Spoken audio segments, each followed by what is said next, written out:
The thing for me was because of the internet, I'd seen making money online as a goal. So I wasn't necessarily leaving a job, but I was more realizing I can travel the world, and hey, there are other ways to make money while I'm traveling. So that's something kind of that gave me the confidence to be able to do this. Got it. So, in a nutshell, what was that 9-month experience like crisscrossing Central America and South America? All right, I'm gonna set a goal for myself right now. I'm gonna try to describe this, answer this question without using the phrases life changing, really opened my eyes, or changed me, because those are kind of the backpacker cliches, and they all apply here. And it's too easy. It's too easy way out. I mean, Okay. this is the original plan was maybe to be gone 3 or 4 months tops. I was after I left my job, it was just I'm going to go abroad 3 or 4 months. That's it. But as time passed, as we kept moving, as we kept seeing country to country, people, I mean, it was just that realization that we didn't have to limit ourselves just kind of set in, and just we kept moving and exploring. I actually went out with a buddy of mine, so there were two of us, and we went from just showing up in Panama, acclimating ourselves, getting comfortable, kind of seeing what the lay of the land was like. And we were living kind of in the jungles. A 4 hour bus ride could take us to super hot beaches. And then one night we just said, hey, you know what? Going to Colombia might be fun. Hey, a flight is 99 bucks. Let's go in a week. Hmm. And so we went there. We settled down, got an apartment for a month there when we found out we loved it. I went out. I saw pretty much all of Argentina by bus. All this was kind of with a week or two planning. I mean, it was, I never had felt that kind of freedom before, I guess is the best way to put it. Hmm. And it's just being able to go out there and being able to just on a whim say, hey, you know what? I want to learn Spanish a little better. I'm going to go live with a family in Ecuador, and doing that in a week. To have that ability is ridiculous. And I mean, it's just kind of saying the idea of, I'm kind of bored with this country. I want to do something else in another country. And then being on a plane, actually doing it immediately. It's just, I kind of opened my eyes and realized this kind of freedom, this is the way life's supposed to be.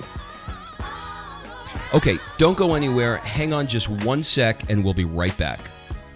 If you want to learn how Rob and Kim leverage technology to create the income, time, and freedom to regularly travel from one jet-set destination to the other using their proven system, you can claim your risk-free trial membership to Jet Set Money by going to getjetsetmoney.com.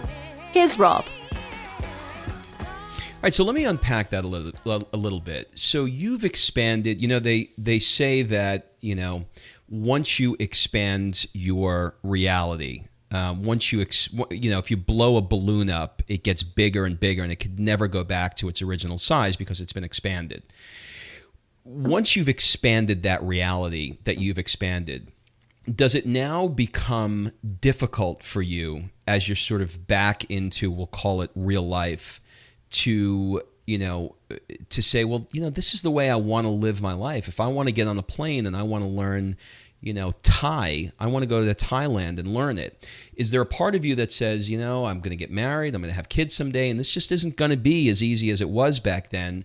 Or are you saying the opposite, and you're saying, no, it's expanded this way, and this is the way it's going to be. I'm going to set my life up so that this is something that can continue. I mean, that's exactly what happened. It expanded. I just realized, you know what, I can design my life around that kind of paradigm, that reality. I hate using those phrases, but that's what it was. It was a new kind of way of seeing the world for me. And I've thought about these things, and you know what? It's something that you can easily design your life, especially as you're kind of moving up around. You can easily have kind of a home base and still be able to travel on a whim. You can still get married, have kids. I mean, it's just kind of something where I realized this is just a new way of seeing the world. It's nothing else. And I can easily still kind of fit into that traditional mold that I find very attractive.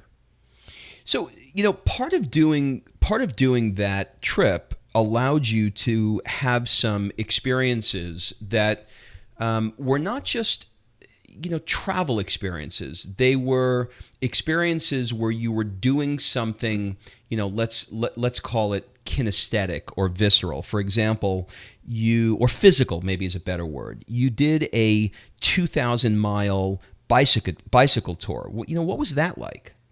See that? Oh man, I'm getting kind of giddy thinking about it. That was maybe the best experience I've ever had in my life. I mean, it was about as spur of the moment as you can get too. I remember one night back in my apartment in Medellin, I came back, saw my friend Derek that was living there with me, and he was super psyched. He just ran across someone's blog where they were talking about maybe doing a bicycle tour, and the idea stuck with him. It turned me on. Neither of us had ridden any bicycles maybe in about 10 years. Never ridden more than about 10 miles in our lives. Didn't even own bikes, but just the idea of a bicycle tour turned us on. It was just so amazing. And so I think it was about a month later, we're back in the States. Both of us kind of got settled back in. We're, I think, staying at each of our parents' house at the time just because we didn't have apartments. And I said, screw it. I called up Derek and I said, screw it. Let's go on that tour in a month. That should give us enough time to prepare. And I can tell you, most people doing bicycle tours take about a year to prepare from my experience. Mm-hmm. Don't think I ever rode more than about 30 miles in preparation. I only did that about once or twice. I actually sprained my ankle playing basketball about a week and a half before we were supposed to leave. And there are all kinds of things working against us. And we just said, screw it, let's go.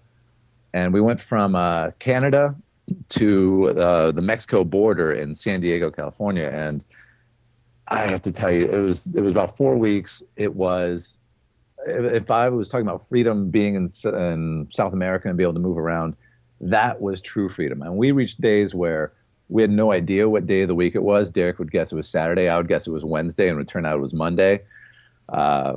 We had no idea what time of day it was. I mean, it was just, we were on our bikes. We would stop to get food every once in a while. We would look around at the world that we were seeing. We'd go to the bathroom and we'd sleep at campsites. That was our life. I mean, we were like babies on bikes. There was nothing else to do. It was the simplest, I don't know, that kind of existence. I can't wait to do another bike tour. That's something that I can tell you, if you're thinking about doing it, trust me, you don't need preparation. You will get in shape on your way there. It'll be about a week. It will change you. I mean, that's something I can't wait to do again. And I guess the best part of that was that right before we left for the bike tour, I had actually been setting up affiliate websites, to online experiment with making some money. And in the 4 weeks that we were gone, I ended up making about $4,000. I had no access to a computer. I had nothing. I just one day, I had an iPhone with me. The battery was out the entire time. I charged up one day and checked, and I had $2,000 that I'd made completely passively from these sites while I was gone. So in a way, I was paid to do that tour. It was, I don't know. We're gonna get into that in great detail because that's one of the biggest questions. But I'm turning around. I've got this massive map in my recording studio over here of the world.